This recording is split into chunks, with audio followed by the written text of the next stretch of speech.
What's up, y'all? Welcome to the Coffee Radio Show. Back with Mr. Freeman. Today I'm gonna be asking Mr. Freeman why exactly he likes Jujutsu Kaisen. Y'all know I'm not a major fan of it. Really don't like it.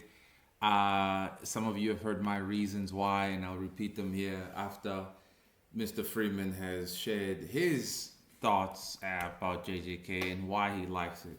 So tell us, bro, why do you like it? What about it really tickled your funny bone and made you a true consumer of it? Yeah, what I really liked about JJK was primarily how they deconstruct the concept of the strongest, what it means to be the strongest in any particular field, and how that relates, to the creative field actually, especially with super hyper popular artists that have carved out a niche for themselves, and how we can kind of relate to the feeling of being the strongest, which can correlate to like being the top of the food chain or the top of the pyramid in any one particular field, and how that can isolate someone, and how that can cause them to want to seek out connection in varying ways, and even maybe to reject connection because of their status as the strongest. So JJK does a really good job of exploring that, primarily through Gojo and Sukuna as the two featured characters. And of course, the main cast deals with what these two characters are doing through the majority of the story. Yeah, I've heard that before. And maybe I didn't like the execution, or I just didn't like Gojo in general. I found Gojo too troll like, too it was just too chill for my liking. Somebody that strong. For me it felt like he should be a tad more serious. And he reminded me of a rich kid that had everything handed to them, right? And so they don't take much of anything serious until like they absolutely have to. But he was not a character I could respect from the get go. He was just way too chilled out, way too goofy, even, you know? Um, Yeah. and because we didn't even see his power level prior to anything, maybe they would have spoken about it, but him in action, his struggle to earn that power, I didn't see it. So it basically, Gojo was one of those characters, like, I want to say like a boss chick in a way, but the guy version, that he's just established as super powerful. That's just how it is, and he's out here trolling and chilling. And I was like, nah. But for Sukuna, I got it. I liked it more, and maybe it's a bias that I particularly like more serious characters. But if anyone has pursued strength or discipline in any form, you do become serious. You just do, because it breaks your ego. To ascend, your ego is broken. You don't carry yourself as you used to. You can only do that if that power was just given to you. That $30 million was just given to you. So Right. I like Sukuna more in that regard. But okay, what's the And other that's reason? great. That actually, I want to comment on that. That's a great dissection of the two characters, and that's exactly how you're supposed to feel. So I feel like Gege did his job, because Sukuna 100% represents exactly what you're talking about. Like, he ate his twin brother in the womb to survive, and then he went out and he just started like going crazy, pursuing strength. He was a genius. He understood Jujutsu to such a deep level, and he just kept wanting to know more. His thirst for knowledge was so great that he pursued it with all his might. And then eventually he comes to the top, and he's just like, oh, everything's my plaything. I'm just going to enjoy being at the top, and I'm going to destroy and devour whatever I feel like. That is him. And he did get more serious, but you notice that when he's actually having fun, he starts really relishing in that challenge. And that's like one of the key aspects of Sukuna. And if you contrast that, exactly what you said with Gojo, he is that rich, spoiled kid. He had everything handed to him on a silver platter because he was a destined child, and he was born with all of this power. Everything was given to him. He didn't have to work for anything. So he exudes arrogance. He doesn't take himself seriously. He doesn't take anybody else seriously. And that's the other end, because he knows nobody can touch him. So it's two sides of the same strength coin. Somebody has been given everything, and somebody literally destroyed everything in his path to get to the top. And how those two ideologies clash, and that's what makes it so interesting to me. Honestly, it is a nice plot concept. Yeah, well, it's just execution, you know. But what else do you like about it? I also particularly like the group focus. So I mentioned in a previous cast we did that I am the type of person who likes support casts that actually have an impact on the outcomes of arcs, on the outcomes of certain battles, and it's never just like a one man show. When you think of like Naruto, right? Like Naruto usually ended up being the deciding factor in a lot of conflicts. It didn't start that way, but it did eventually get to that point, especially after Shippuden started, right? But with Jujutsu Kaisen, it feels like Yuji was constantly in this growth factor, but also being assisted by other, competent members of the society and the structure at play. And he was never really alone. And that collaborative effort is what ended up causing real change in multiple different arcs, even if the arc didn't end in the way that the audience was expecting it to. And it all culminates in the fight against Sukuna, where it starts with Gojo versus Sukuna and ends up with like everybody that Gojo ever trained working together to defeat Sukuna and eventually doing it. So to me, that in and of itself is just a really strong example of unity and how unity can help or can pave the way to a better future. So that was a strong, hopeful theme I saw throughout the course of that story. Well, definitely that is the major themes of shonen: battle, friendship, hard work. The characters, did they have a training arc? I don't remember. Was there a training arc? Kind of, sort of. It was like little. There was two small ones where Yuji was learning how to see and deal with cursed energy, and that was in the beginning. And then the other training arcs are basically skipped and just referred back to as a flashback. It's not really like gone in depth as to what they did, except during the Sukuna fight when they kind of explained, okay, how is Yuji able to do this? It's because he had this training moment where he learned how to do X, Y, or Z. That always felt really convenient, like a retcon. But okay, on the basis of the whole unity part of the shonen trinity: hard work, friendship, battle. For me, the unity part also feels like it wasn't that well executed, because when Nobara died, man, I didn't feel her absence, and her return also felt like she never left. You see, the bonds that they form, like Yuji and Gojo's relationship, it was so weird, bro. It didn't feel convincing to me. There was an establishment that, look, Gojo is your sensei. Listen to him. He's going to train you. He's going to put you here and whatnot. But it didn't feel authentic. Maybe it's because Gojo was such a goofy, right? Where usually we're so used to your first sensei being really strict here and there off the bat, or it's very established that he's strict even though we don't see him being ultra strict.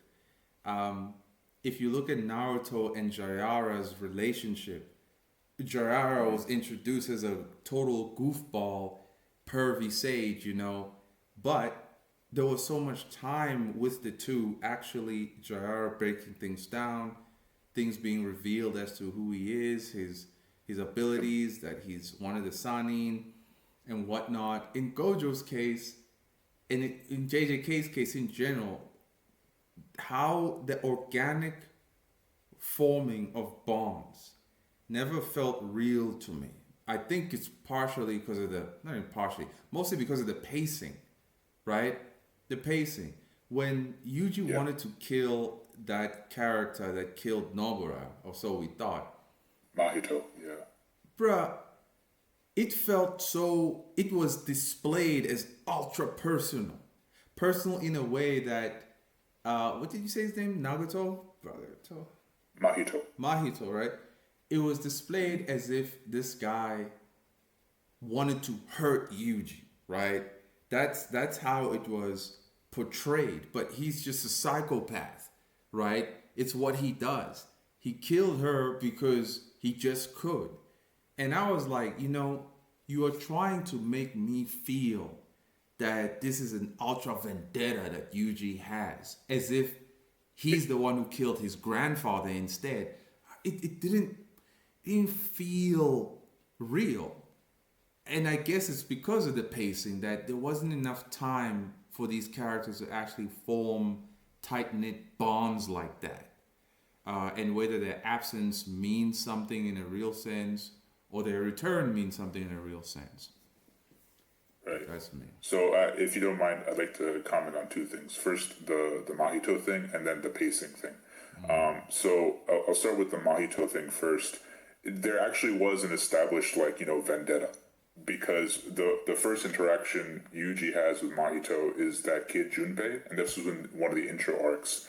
He established a good friendship with Junpei, but Junpei ended up dying because of Mahito, and so this was the start of Yuji's hatred towards Mahito, and this is also Mahito's first obsession. Like, he hates Yuji, but he also wants to see him suffer. So that's all established in that first micro arc. And then as it progresses, when we get to the point where Mahito keep in mind before that he actually off Nanami, who was another teacher role. Nanami was a serious teacher. Gojo was the goofy teacher. You see how that plays out? So Nanami ended up teaching Yuji a lot more seriously, and he ends up dying first. So Mahito has 3 kills under his belt at this point, and that's why Yuji took it hyper personal. So I think there was enough established there to show that Yuji and Mahito were going to go head to head at a certain point. And of course, it didn't end as expected, but we at least had the fight come out. And of course, Toto got involved, and everyone loves Toto. So it was a really good build up in that sense. Now, in regards to your comments about pacing, I do agree to a certain extent. I think there needed to be more time. But this entire story, I don't think it takes place in a long span of time. It's a period of months. So the start of Jujutsu Kaisen and the end is months apart. It's not even years apart. So I understand why you feel the way that you do. It's like these characters are building rapport through life and death battles in a very short amount of time. And they're kind of growing closer. And it may not feel to the audience it's justified in certain senses. But I think from the character's perspective, if you are going into life and death situations, you're going to build stronger bonds with these people, even if it's only the span of a couple months. So it's tolerable. I won't say I agree with it 100%. I think the pacing could be improved, but I do think that the bare bones structure of what needs to be there for the story is there. And instead, Gege decided to focus on the characters and how their growth ultimately determines the themes of the story. Okay, I get it. Now that I know for a fact that actually the whole thing takes place within the span of months, yeah, that's just crazy. That's Right. part of why for me it felt obviously rushed and inorganic and so on. It just didn't feel real. Didn't feel real at all. And I remember a bro telling me that Gege writes each chapter as if he's getting canceled next week, and he was definitely right, because that was pretty much saying, man, the pacing is crazy. It's now this, it's now that. It's like rushing to a point, and it can be exhilarating, sure, but when you look back, you're like, man, it did go too fast. It's like we barely got to chew the food, But Yeah, okay. I can definitely agree with that. I mean, back to what we mentioned during the I think the first radio cast I was on.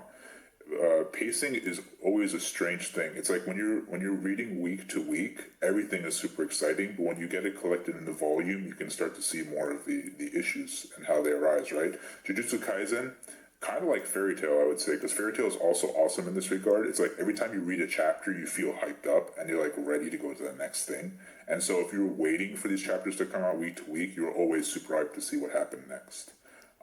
But it may not hold up if you start collecting these into volume form and reading it in one sitting.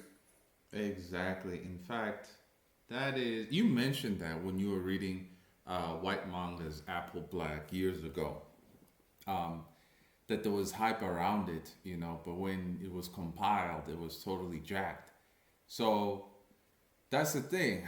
But okay, so you mentioned that you like the bonds formed, the concept of strength. What's a third one that you like about it? Honestly, I just like the final fight. So the final fight is probably one of my favorite in shonen because it's kind of like the Madara effect when you have an Uchiha Madara appear in a series, and they have hordes of like your side or the audience's side, the side that's supposed to be rooting for, going against that person, just failing time after time, or constantly being blocked and having to reinvent their strategy on how to defeat that enemy.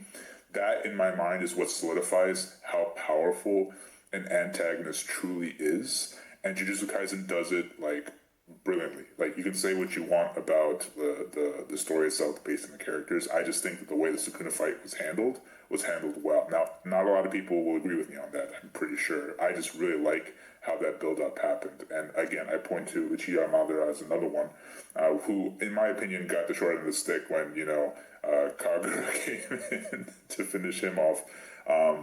But that's irrespective of what we're talking about. So I just really like that build-up, how everybody came together, pitched in some way, shape, or form in that fight.